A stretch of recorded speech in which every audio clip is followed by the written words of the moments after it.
So, I think we should start with the question of which is worse. The I accept that I'm not applying skepticism to my theistic belief, or my theistic belief is beyond scrutiny through skepticism. Well, I think we kind of beat this one to get to death already, but yeah, I don't know if we can really, or I don't know if we should really focus too much on which is more wrong. I think it's more an issue of uh, which one seems more dangerous to us. And again, it's an opinion issue. I think personally that it's more dangerous for us to make exceptions for things and to say, well, it doesn't apply to this. Skepticism doesn't apply to this because it's outside the realm of skepticism. I think that's significantly more dangerous. It sets a bad precedent. It opens up the door for other irrational beliefs to basically plea for special special exceptions for them as well. So, are we going to have the ghost believing skeptics and the Bigfoot believing skeptics and the UFO believing skeptics and the theist skeptics all basically petitioning for exceptions for their particular pet beliefs?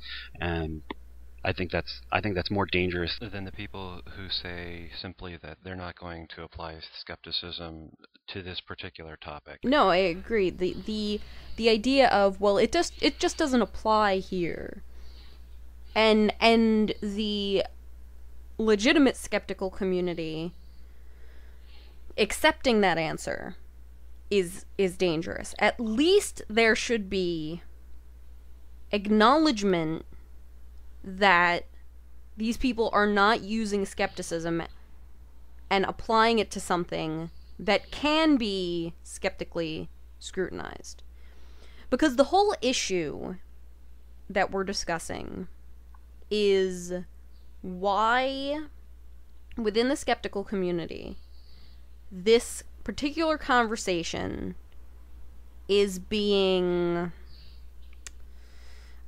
what's the word that I'm looking for? They're trying to sort of put it in a corner that, well, we don't want to alienate these particular people who label themselves as skeptics, who happen to believe in God or have some sort of theistic belief, because we want them as allies.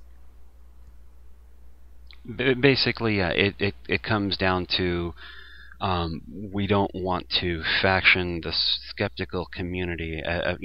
There's a fear of factioning it. I don't think that it's a real danger, and I think that's.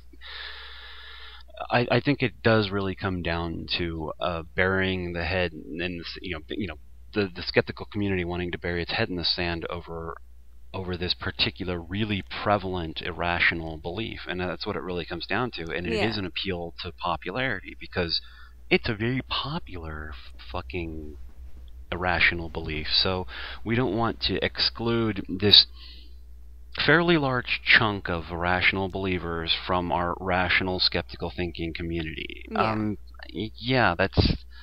There's a lot of people, and a growing number of people who believe in ghosts, and a growing number of people, if you believe the polls that are taken, there seems to be a growing number of people who believe in UFOs as well. And I don't mean again, UFOs who believe in touch healing and energy healing and all of those sorts of stupid things. Yeah, the HuffPo is a primary example of this really, really wide-reaching and seemingly growing community of irrational, non-skeptical thinkers with yoga, not yoga as in an exercise, but yoga as a spiritual means of expanding one's mind and healing instead of actual real medicine or actual exercise.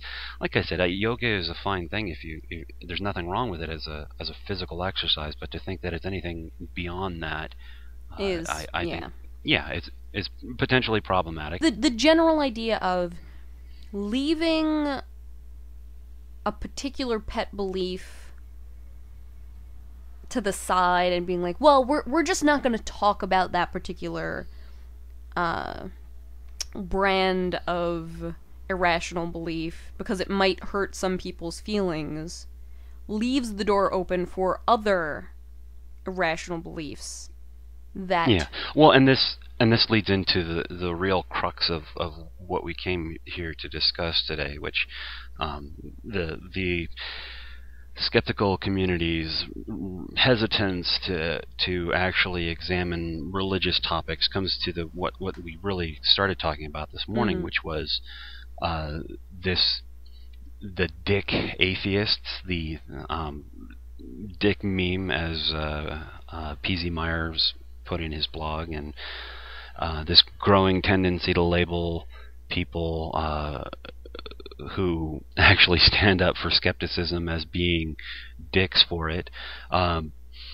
It's a lot like the other campaigns by theists to faction, basically to factionize atheists into, oh, you're not really an atheist, atheists don't exist, you're an agnostic, and there's this tendency to deny that we exist as atheists, and not understanding the terminology, playing these different semantic games. Yeah. This is just the new evolution of the game is Christians want to shut down communication on our side, and criticism by labeling people, and this is another example of the militant atheists and the evangelical atheists and such, and using religious terms to try and denigrate non-religious people. Well, now they've kind of shifted away from that, and well, maybe not shifted away from it, but